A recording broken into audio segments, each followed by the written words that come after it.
बिस्मिल्लाहिर्रहमानिर्रहीम। अस्सलाम वालेकुम नाज़रीन, मैं हाजिर हुई हूँ एक दुखियारी औरत, एक खातून की कहानी लेकर। और इस कहानी का जो मकसद है वो आप जानते हैं हमेशा से, एक तो अवेयर करना। और इस तरह की जो मैं स्टोरीज उठाती हूँ जो इतनी हाइप नहीं लेती हैं, जो इतनी व्यूअरशिप जिनकी नहीं होती, जो वायरल नहीं होती, लेकिन वो नीडी होते हैं और किसी ट्रबल में होते हैं या उनको इंसाफ नहीं मिल रहा होता, तो मेरी कोशिश होती है मैं उसमें अपना कोई किरदार अदा कर सकूँ और मैं अपनी तरफ से जो मैं कदम उठा सकती हूँ, जितनी मेरी सख्त ताकत है वो ज़रूर उठाऊँ।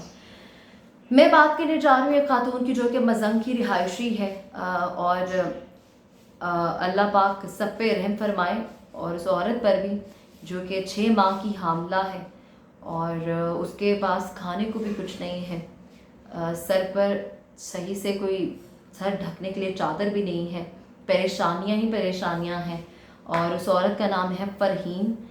शायद आपने एक वीडियो देखी हो, लेकिन मेरी कोशिश है इस हवाले से कि मैं आपको इस हवाले से डिटेल्स देने के साथ साथ उस फ़रहीन के लिए कुछ कर भी सकूँ।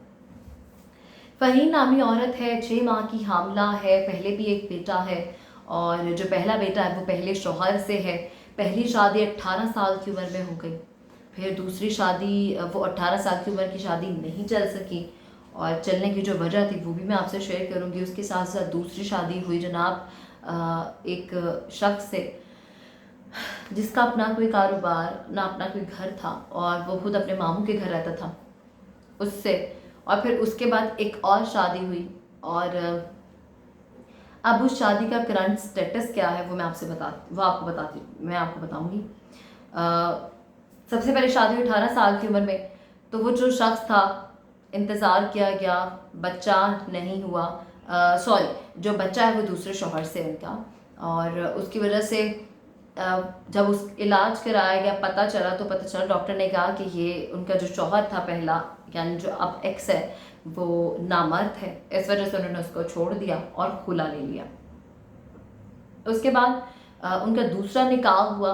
उनके भाइयों ने उनको घर में नहीं बर्दाश्त किया, भाभीयों ने, और इस सब की वजह से, भाइयों के प्रेशर की वजह से उनका दूसरा निकाह हुआ। वो हुआ एक शख्स से, उसके साथ भी प्रॉब्लम कुछ ऐसा चला कि वो अपने मामू के घर रहता था तो वो उनकी कोई भी बात नहीं समझता था। उसकी कज़ने या उसके ससुराल वाले उनको नहीं टिकने देते थे। और उस शख्स की भी दूसरी शादी थी तो उसकी पहली बीवी को भी टिकने नहीं दिया था और इसको भी टिकने नहीं दे रहे थे, यानी फ़रहीन को भी नहीं टिकने दे रहे थे।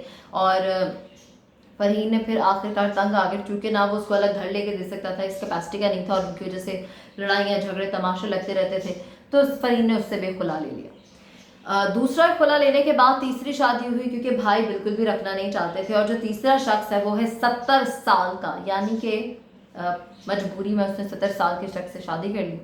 और वो शख्स काफ़ी, वो बकौल उसके अयाश बताया जाता है। अयाश होने के साथ साथ वो कुछ फ़रहीन की नाजेबा वीडियोस भी बनाता है। यकीनन जो ये बच्चा है अब ये उसी का है, 70 साल के उस आदमी का ये बच्चा है जो 6 माह से हामला है वो औरत, और उसको खाने पीने के लाले पड़े हुए हैं। और ये शख्स कुछ 1 महीने के लिए पाकिस्तान आया जब निकाह हुआ, और उसके बाद ये वापस चला गया।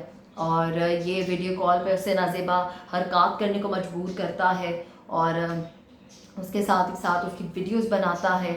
और बकौल फ़रहीन के उसका ये कहना है कि वो इनसे कुछ पैसे अर्न करता है या पैसा कमाता है, तभी वो कहता है कि मुझे हीरा मिल गया है, इस तरह की स्टेटमेंट देता है।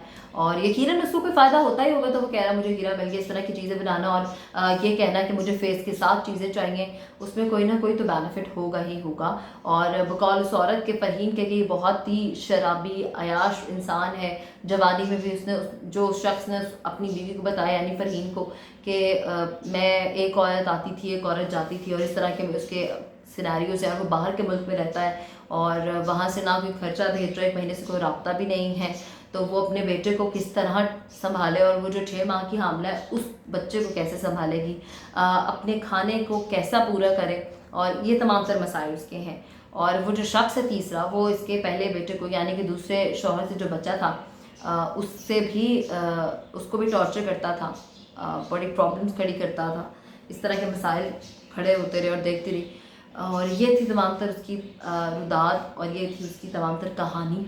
और इस कहानी को बताने का मकसद सिर्फ इतना है कि मैं और कुछ नहीं, मैं बस चाहती हूँ, चूँकि इस तरह के वाक़यात या अगर ट्रेंडिंग करते तो इसका कोई नहज या नतीजा नहीं निकलता।